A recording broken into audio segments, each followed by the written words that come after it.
సమగ్ర విశ్లేషణ అందించడానికి సీనియర్ అనలిస్ట్ ఎంజీ రావు గారు మనతో ఉన్నారు. వారితో మాట్లాడతాం. Good afternoon sir. సార్, 2 రోజుల పాటు భయానక యుద్ధం తర్వాత ఇరాన్ ఇజ్రాయిల్ దాడులు ఆపినట్లుగా సమాచారం అందుతోంది. అంటే యుద్ధం ఇక ఆగినట్టే, శాంతి చర్చలు సఫలమైనట్ట, లేకపోతే మళ్ళీ యుద్ధం జరిగే అవకాశాలు ఉన్నాయా? ఇరాన్ ఇజ్రాయిల్ రెండు కలిసి మే 7 మే 8 ఆల్మోస్ట్ 48 అవర్స్ ఒక రకమైన భీకరమైన యుద్ధం చేసినాయి. ఈ యుద్ధం ఏంటంటే ఇజ్రాయిల్ ఏంటంటే తన పవర్ని, తన యొక్క యుద్ధ లక్ష్యాలు మిడిల్ ఈస్ట్లో ఇరాన్ని నాశనం చేయడం, ఇరాన్ ద్వారా ఇరాన్ ప్రాక్సీస్ అయిన లెబనాన్లో ఉన్న హిజ్బుల్లా, తర్వాత గాజాలో ఉన్న హమాసు, హౌతీస్, యమన్లో ఉన్న ఈ హౌతీస్, వీళ్ళను కూడా సర్వనాశనం చేయడం. ఈ విధంగా యుద్ధ లక్ష్యాలతో ముందుకెళ్ళింది ఇజ్రాయెల్. కానీ ఇరాన్ ఏం చేసిందంటే లెబనాన్లో ఉన్న హిజ్బుల్లా కానీ ఇరాన్నే కాదు, ఇరాన్ తయారు చేసిన ఇరాన్ ఫ్రెండ్స్ని ఎవరిని అటాక్ చేసినా అతి భీకరంగా మేము రెస్పాండ్ అవుతాం, దీర్ఘకాలిక యుద్ధానికి మేము రెడీ అన్నట్టు ఇటు ఇరాన్ను అంటే 61 రోజుల తర్వాత మొట్టమొదటిగా ఇజ్రాయెల్ మీద మిసైల్ వర్షం, డ్రోన్ల వర్షం కురిపించడం జరిగింది. ఇజ్రాయెల్ మొత్తం ఆల్మోస్ట్ 13,000 చదరపు కిలోమీటర్ల ప్రాంతంలో హైఫా అని, జెరూసలేం అని, టెల్ అవీవ్ అని, తర్వాత డైమోనో న్యూక్లియర్ సెంటర్, ఇది న్యూక్లియర్ రియాక్టర్ ఉన్న ప్రాంతాలని వందలాది మిసైల్స్, వేలాది డ్రోన్లు ప్రయోగించడం జరిగింది. అతి భీకరమైన అటాక్ అనమాట. దీంతో ఈవెన్ గల్ఫ్లో ఉన్న అమెరికా ఎయిర్ బేస్ని కూడా అటాక్ చేయడం జరిగింది. కానీ ఇజ్రాయెల్ దానికి ప్రతిస్పందించడం కూడా జరిగింది. ఒక రకంగా పరస్పరం భీకరమైన యుద్ధం చేసుకోవడం జరిగింది. కానీ ఈ మధ్యలో డొనాల్డ్ ట్రంప్ ఇప్పుడు ప్రజాదరణ ఈ రోజు ఇప్పుడు రాయిటర్స్, తర్వాత ఇప్సోస్ పోల్ సర్వే చూస్తే ఆయన యొక్క ప్రజాదరణ 33% తగ్గిపోయిందని తెలుస్తుంది. మిడ్ టర్మ్ ఎలక్షన్ దగ్గర ఉంది. అమెరికన్ పీపుల్ రిప్రజెంటేటివ్ హౌస్, తర్వాత సెనెట్ బిల్లులు పాస్ చేయడం, నువ్వు యుద్ధానికి వెళ్ళొద్దని, ఇవన్నీ ఎలా ఉంది అంటే యుఎస్ ప్రెసిడెంట్ ఇంపీచ్మెంట్ ప్రపోజల్ కూడా సిద్ధమయ్యిందా అన్నట్టు పరిస్థితి ఉందని, యుద్ధం చేసే పరిస్థితి లేదు. ఇలాంటి పరిస్థితిని అడ్వాంటేజ్గా తీసుకుని ఇరాన్ మళ్ళా రెస్పాండ్ అయింది. ఎందుకంటే యుఎస్ ఇప్పుడు యుద్ధంలోకి వచ్చే పరిస్థితిలో లేదు. దానికి కావాల్సింది యుఎస్ ప్రెసిడెంట్ డొనాల్డ్ ట్రంప్ కావాల్సింది శాంతి ఒప్పందం మాత్రమే. ఒకవేళ 2-3 రోజులు అంటే అమెరికన్ యాక్ట్ ఆఫ్ వార్ ప్రకారం ఏంటంటే 60 రోజుల్లోపు యుద్ధానికి వెళ్ళిపోవచ్చు US president, American Congress permission లేకుండా. కానీ ఇప్పుడు అలా వెళ్తే ఇరాన్ గెలవగలడా అంటే ఇంపాసిబుల్. ఇజ్రాయిల్, గల్ఫ్ దేశాలు, అమెరికా కలిసినా కానీ ఇరాన్ ఓడిపోయే పరిస్థితిలో లేదు. అది దీర్ఘకాలిక యుద్ధం చేయబోతుంది. కాబట్టే ఇజ్రాయెల్ అటాక్ చేయడానికి వెళ్ళిన డొనాల్డ్ ట్రంప్ ఒక రకంగా షేక్ అయిపోయి Israel prime minister Benjamin Netanyahu call చేసి మరీ తిట్టడం జరిగింది.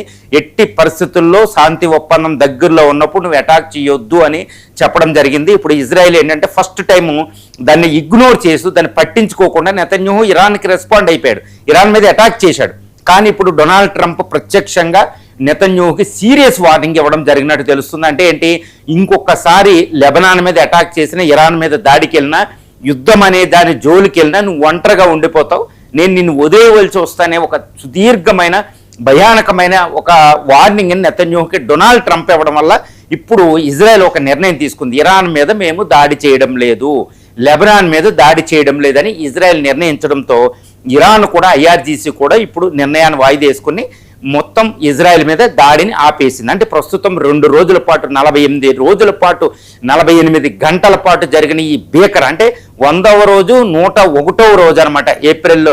ఫిబ్రవరి 28న ఇరాన్ అమెరికా యుద్ధం మొదలైన తర్వాత 100వ 101వ రోజున కూడా యుద్ధం కొనసాగింది. అది పూర్తి స్థాయి యుద్ధం అనమాట. యుద్ధానికి తాత్కాలికంగా ఇప్పుడు విరామం పడింది. ముఖ్యంగా డొనాల్డ్ ట్రంప్ యొక్క జోక్యం వల్ల మాత్రమే, ఇజ్రాయెల్కి ఆయన క్లాస్ తీసుకోవడం వల్ల. కానీ ఇరాన్ కూడా వెనక్కి తగ్గింది. కానీ ఇరాన్ ఏం చెప్తుందంటే ఇంకొకసారి ఇజ్రాయెల్ కానీ లెబనాన్లో ఉన్న హిజ్బుల్లా నెపంతో అక్కడ బీరూట్ మీద, లెబనాన్ మీద దాడి చేస్తే మేము యుద్ధం చేస్తాం, ఇదిగో ఇప్పుడు ఆపుతున్నామని చెప్పేసింది అనమాట. అంటే ఏంటంటే ఇప్పుడు యుద్ధ లక్ష్యాలు ఇరాన్ స్పష్టంగా చెప్పింది. శాంతి ఒప్పందం అప్పుడు సీజ్ ఫైర్ ఒప్పందం ప్రకారం లెబనాన్ మీద కానీ, హౌతీస్ మీద కానీ, తర్వాత గాజా మీద కానీ ఎక్కడ దాడి చేసినా ఇరాన్ ప్రతిస్పందిస్తుంది అన్నట్టు ఇరాన్ వార్నింగ్ ఇవ్వడం జరిగింది. ఇప్పుడు ఇజ్రాయెల్ యొక్క కాళ్ళకి బంధం వేయడం జరిగింది. ఒకటి ట్రంప్ వేశారు, ఇరాన్ వేసింది.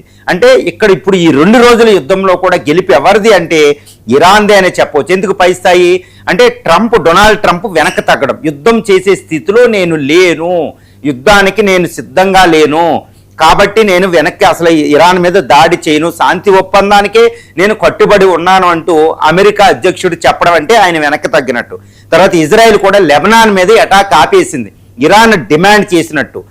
లెబనాన్ మీద అటాక్ చేస్తే హిజ్బుల్లా మీద నేను వస్తాను అంది. కాబట్టి ఇక్కడ కూడా ఈ 2 రోజుల యుద్ధంలో కూడా ఇరాన్దే పై చెయ్యి. తర్వాత అమెరికా శాంతి ఒప్పందం కోరుకుంటుందని తెలుస్తుంది, శాంతి ఒప్పందానికి వెళుతుంది. మళ్ళీ ఇప్పుడు శాంతి ఒప్పందంలో డిమాండ్ల విషయంలో కూడా ఇరాన్దే పై చేయి ఉండబోతుంది ఈ 2 రోజుల యుద్ధం తర్వాత. ఎందుకంటే అమెరికా అధ్యక్షుడికి అసలు అమెరికాలో ప్రజాదరణ, కోర్టు ఆపడం, అమెరికన్ కాంగ్రెస్ ఆపడం వల్ల ఇంకా ఆయన యుద్ధం చేసే పరిస్థితులు ఏమాత్రము లేడని అర్థమైపోయిందనమాట. కాబట్టి ఇప్పటికీ ఇరాన్దే విన్ను, ఇరాన్దే పూర్తి పై చేయి ఉందని తెలుస్తుంది. కాబట్టి ఇరాన్ యుద్ధ లక్ష్యాలతో ఏదైతే ఇజ్రాయెల్ యుద్ధ లక్ష్యాలతో చేసినాయి అవి డిఫీట్ అవ్వడం, ఇరాన్ తన యొక్క మిత్రులని హిజ్బుల్లా, హమాసు, హౌతీస్ని కాపాడుకోవడం, తర్వాత మిడిల్ ఈస్ట్లో తిరుగులేని శక్తివంతంగా ఉండడం, ఇవన్నీ దీనికి సిద్ధించినాయి అనమాట. ఏదేమైనప్పటికీ 48 గంటల మళ్ళీ 101వ రోజు యుద్ధం ముగించింది. కాకపోతే ఇప్పుడు లెబనాన్ మీద నెతన్యాహు అటాక్ చేయకుండా ఉంటాడా అంటే అది చాలా కష్టం అనేది అర్థమైపోతుంది. ఎందుకంటే నెతన్యాహు యుద్ధాన్ని టోటల్గా ఆపితే ఆయన పదవికి ప్రమాదం. ఇజ్రాయెల్ ఇంకా పూర్తి రక్షణ లేదు. కాబట్టి ఇజ్రాయేలీ పీపుల్ కూడా యుద్ధాన్ని కోరుకోవడంలే, కానీ బెంజమిన్ నెతన్యాహు కోరుకుంటున్నాడు. కాబట్టి బెంజమిన్ నెతన్యాహు మైండ్లో ఉన్నది ఏంటంటే యుద్ధాన్ని కొనసాగించాలని. కాబట్టి యుద్ధం ఎంతసేపు ఆగుతుందో ఎవ్వరికి అర్థమవని పరిస్థితి ఉంది. ఈ మధ్యలో ఇరాన్ ఏంటంటే ఇరానియన్ ప్రాక్సీ అయిన హౌతీసు యమన్ నుండి మిసైల్స్ ప్రయోగించిన ఇజ్రాయెల్, ఇది ఒక భయంకరమైన పరిణామంగా మనం చెప్పుకోవచ్చు. తర్వాత ఈ హౌతీస్ కూడా బాబెల్, మన హార్ముజ్ స్ట్రైట్ లాంటి దాన్ని క్లోజ్ చేయడం కూడా జరిగింది. ఇది ఒక విపత్తు అనమాట. ఇప్పుడు కాకపోతే అన్ని దేశాల ఒత్తిడి ఇటు ఇరాన్, ఇజ్రాయెల్ మీద ఉందనేది మనకు అవగతం అవుతుంది. కాబట్టి ప్రస్తుతానికి యుద్ధం ఆగింది. సీజ్ ఫైర్ డిస్కషన్స్ కూడా మళ్ళీ మొదలైనట్టు తెలుస్తుంది. ఇప్పుడు పాకిస్తాన్ మీడియేటింగ్గా ఇటు ఇరాన్, అమెరికన్ అఫీషియల్స్ ఇప్పుడు మళ్ళీ మీట్ అవుతున్నారని తెలుస్తుంది తాత్కాలికంగా. కాబట్టి యుద్ధ విరమణ మళ్ళీ ఎప్పుడు మొదలవుతుంది అనేది బెంజమిన్ నెతన్యాహు లెబనాన్ మీద అటాక్ చేస్తున్నాడా లేదా అనే దాన్ని బట్టే ఇక్కడ యుద్ధం ముందుకెళ్తుందా లేదా అనేది తెలుస్తుంది. నా యొక్క అభిప్రాయం ప్రకారం ఇజ్రాయెల్ మాత్రం ఎట్టి పరిస్థితుల్లో యుద్ధాన్ని ముగించడానికి ఇష్టం లేదు. కాబట్టి అమెరికా ప్రెజర్కి మాత్రం ప్రస్తుతం లొంగింది. కాబట్టి యుద్ధం మళ్ళీ ప్రారంభమయ్యే అవకాశాలే అక్కడ 99% పరిస్థితిని బట్టి అవగతం అవుతుంది. Sir, IRGC chief